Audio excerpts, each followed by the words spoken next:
नमस्कार दोस्तों, आपका स्वागत है हमारे YouTube चैनल पर। दोस्तों, आज की कहानी का नाम है प्यारी बिटिया। 5 साल की बेटी बाजार में गोलगप्पे खाने के लिए मचल गई। किस भाव से दिए हैं भाई? पापा ने सवाल किया।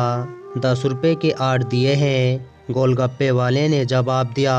पापा को मालूम नहीं था गोलगप्पे इतने महंगे हो गए हैं। जब वो खाया करते थे तब तो 1 रुपए के 10 मिला करते थे।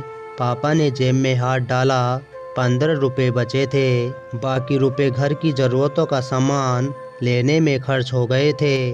उनका गांव शहर से दूर है, 10 रुपए तो बस किराए में लग जाने हैं। नहीं भाई, 5 रुपए में 10 दो तो ठीक है, वरना नहीं लेना। ये सुनकर बेटी ने मुंह फुला लिया। अरे अब चलो भी, नहीं लेने इतने महंगे। पापा के माथे पर लकीरें उभर आईं। अरे खा लेने दो ना साहब, अभी आपके घर में है तो आपसे लड़के भी सकती है। कल को पराए घर चली गई तो पता नहीं ऐसे मचल पाएगी या नहीं। तब आप भी तरसोगे बेटिया की फरमाइश पूरे करने को। गोलगप्पे वाले के सब तो चुभने वाले, पर उन्हें सुनकर पापा को अपनी बड़ी बेटी की याद आ गई, जिसकी शादी उसने 3 साल पहले एक खाते पीते पढ़े लिखे परिवार में की थी। उन्होंने पहले साल से ही उसे छोटी छोटी बातों पर सताना शुरू कर दिया था। 2 साल तक वह मुट्ठी भर भर के रुपए उनके मुंह में ठूसता रहा, पर उनका पेट बढ़ता ही चला गया और अंत में एक दिन सीढ़ियों से गिरकर बेटी की मौत की खबर मैके पहुंची। आज वह छटपटाता है कि उसकी वह बेटी फिर से उसके पास लौटकर आए और वह चुन चुन कर उसकी सारी अधूरी इच्छाएं पूरी कर दे। पर वह अच्छी तरह से जानता है कि अब ये असंभव है। दे दूं क्या बाबूजी? गोलगप्पे वाले की आवाज़ से पापा की तंद्र टूटी। रुको भाई, 2 मिनट में। पापा पास की पंसारी की दुकान थी, उस पर गए जहाँ से ज़रूरत का सामान खरीदा था।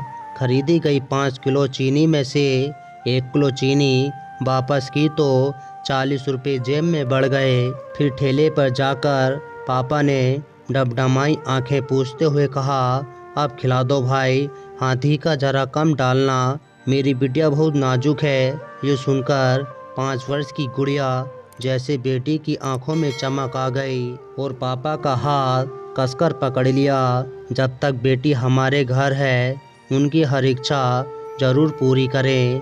क्या पता आगे कोई इच्छा पूरी हो पाए या ना हो पाए। ये बिटिया भी कितनी अजीब होती है। जब ससुराल में होती है तब मैके जाने को तरसती है। सोचती है कि घर जाकर माँ को ये बताऊंगी, पापा से ये मांगूंगी, बहन से ये कहूंगी, भाई को सबक सिखाऊंगी और मौज मस्ती करूंगी। लेकिन जब सच में मैके जाती है तो एकदम शांत हो जाती है, किसी से कुछ भी नहीं बोलती, बस माँ बाप भाई बहन से गले मिलती है। बहुत बहुत खुश होती है, भूल जाती है कुछ पल के लिए पति ससुराल, क्योंकि एक अनोखा प्यार होता है। मैके में एक अजीब कोशिश होती है, मैके में ससुराल में कितना भी प्यार मिले, माँ बाप की एक मुस्कान को तरसती है ये बिटिया। ससुराल में कितना भी रोए पर मैके में एक भी आंसू नहीं बहाती ये बिटिया, क्योंकि बिटिया का सिर्फ एक ही आंसू माँ बाप भाई बहन को हिला देता है, रुला देता है। तो दोस्तों, आपको हमारी कहानी पसंद आई हो तो प्लीज़ लाइक और कमेंट और सब्सक्राइब करना ना भूलना। मिलते हैं आपको अगली वीडियो में, जब तक के लिए नमस्कार।